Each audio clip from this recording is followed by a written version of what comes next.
Hello friends, एक बार फिर हमारे YouTube चैनल पर आपका स्वागत है। मैं संध्या राजपूत, हिंदी प्रवक्ता, पहलवान Guruddin, group of college Panari Lalitpur. दोस्तों, यदि आपको हमारा वीडियो पसंद आता है तो प्लीज़ लाइक, शेयर और सब्सक्राइब जरूर कीजिए। दोस्तों, आज हम एक ऐसे महान कवि के पदों के बारे में चर्चा करने वाले हैं जिसने अपना सारा जीवन समाज सुधार और सामाजिक कुरीतियों का अंत करने में लगा दिया। तो अब हम कबीरदास जी की अमृत वाणी आपके समक्ष प्रस्तुत करते हैं। उनके दोहों को मैं पहले गाकर पेश करूंगी। बलिहारी गुरु आपने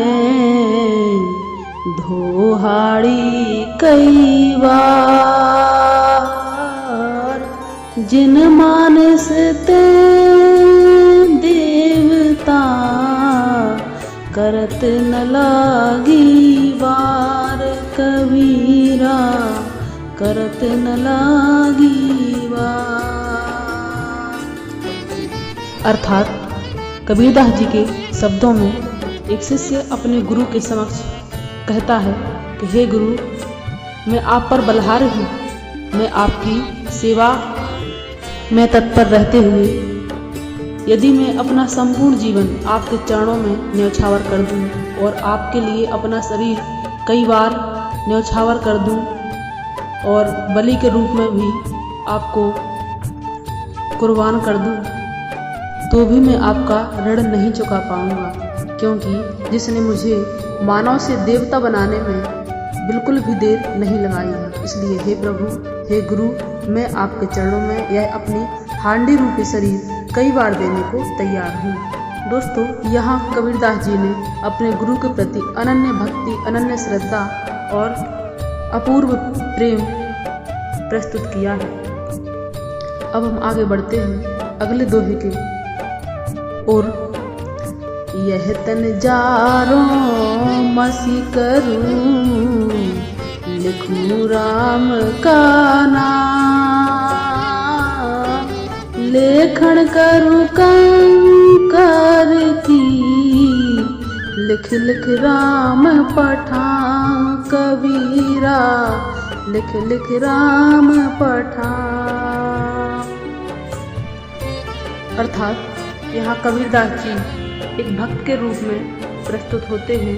वो अपने ईश्वर से, अपने प्रभु से कहते हैं, हे प्रभु, मैं आपकी याद में जल जल कर अपने शरीर की राख से स्याही बनाकर आपका नाम लिखूंगा।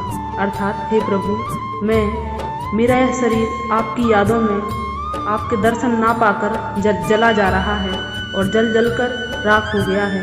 तो इस राख से मैं स्याही बनाऊंगा और मेरी जो हड्डियां हैं उनकी मैं लेखनी बनाऊंगा। लेखन करो कंकर की, कंकर यानी हड्डियों की मैं अपनी लेखनी बनाऊंगा, यानी कलम बनाऊंगा और लिख लिख राम पठाऊं। हे प्रभु, फिर उससे आपका नाम लिख लिख कर आपके घर पठाऊंगा। दोस्तों, यहाँ कबीरदास जी ने अपने प्रभु, अपने इष्ट के लिए अनन्य भक्ति प्रस्तुत की है। दोस्तों, कबीरदास जी के दोहों के बारे में क्या कहें, और उन्होंने तो गागर में सागर भरा है। अगले दोहे की ओर बढ़ते हैं। पानी है ती हिम भया, हिम हव गया बिलाय, जो कछु था सोई भया, अब कछु कहा न जाय, कबीरा अब कछु कहा न जा। दोस्तों, यहाँ कबीरदास जी ने दो भावों में, एक शब्दार्थ और एक भावार्थ, दो प्रकार से अपना भाव व्यक्त किया है। पहला तो इसे यहाँ कहा गया है, पानी हैती हिम भया, हिम हव गया बिलाई, और जो कछु था सोई भया, अब कछु कहा न जाए।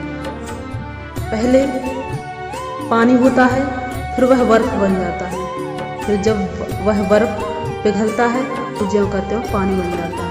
यानी जो पहले था सो बाद में हुआ, फिर कुछ कहा ना जाए। यानी जो स्थिति वर्क की पहले थी सो वही बाद में हुई। फिर उस पानी को देखकर हम नहीं कह सकते कि इतना पतला पानी इतना ठोस बर्फ भी बन गया होगा। अर्थात उनका भावार्थ कहने का यह है कि जिस प्रकार से आत्मा और परमात्मा का यही संबंध है, पहले परमात्मा से कुछ समय के लिए हमारी आत्मा निकलती है और हम अपना कोई शरीर धारण करते हैं, जैसे मानव या कोई जीव जंतु या पशु पक्षी। फिर इसके बाद जब हमारी उस शरीर धारण किए हुए उम्र पूरी हो जाती है तो फिर इसके बाद पुनः वह शरीर त्याग कर वह आत्मा उसी परमात्मा में विलीन हो जाती है। यानी पहले परमात्मा था, उसमें से कुछ समय के लिए शरीर धारण करने के लिए आत्मा निकलती है और उसके बाद जब उसका जीवन पूर्ण होता है तो वह आत्मा पुनः उसी परमात्मा में विलीन हो जाती है। ठीक उसी प्रकार जिस प्रकार से पानी बर्फ हुआ फिर ज्यों कहते हो पानी हुआ, उसी प्रकार से परमात्मा आत्मा हुआ और आत्मा से ज्यों कहता हूँ परमात्मा का स्वरूप धारण कर लिया। जो कछु था सोई भया अब कछु कहा ना जाए, यानी जो पहले था सो बाद में वही हुआ। दोस्तों, यहाँ पर कबीरदास जी ने आत्मा और परमात्मा के संबंध में अपना दोहा प्रस्तुत किया है। अगला दोहा है, सतगुरु की महिमा अनंत अनंत कहा बढ़हार, लोचन अनंत उघारिया अनंत दिखा बढ़हार, अनंत दिखा बढ़हार। हमारे सतगुरु की, हमारे अनन्य प्रिय गुरु की महिमा अनंत है। उनके बारे में हम क्या कहें, उनके बारे में कहना या उनके बारे में उनकी सेवा करना सब कुछ कम है, क्योंकि उन्होंने जो अनंत ब्रह्मांड के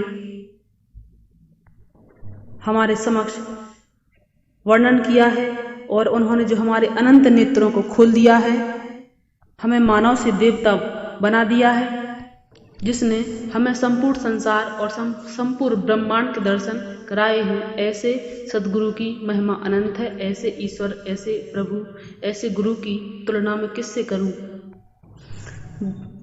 कबीरदास जी का गुरु के बारे में चर्चा करना तो बहुत ही अवर्णीय है और अद्वितीय भी, क्योंकि कबीरदास जी ने स्वयं लिखा है कि सात समद की मसी करूं, लेखन करूं बन राय, और पृथ्वी को कागज करूं, गुरु गुण लिखा न जाए। यानी गुरु की महिमा का बखान करने के लिए, गुरु का वर्णन करने के लिए, गुरु के बारे में बताने के लिए यदि सातों समुद्रों की स्याही बनाकर उनके बारे में लिखा जाए और संपूर्ण जंगल या वन की कलम बनाकर उनके बारे में लिखा जाए और पृथ्वी का कागज बनाकर उनकी चर्चा की जाए तो ये सब कम पड़ जाएंगे।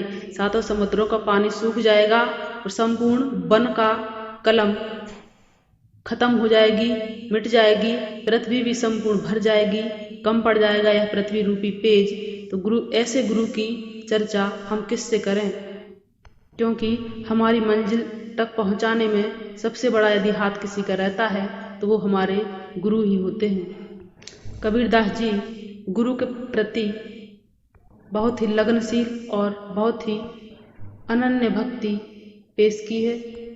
तो आज की वीडियो में इतना ही।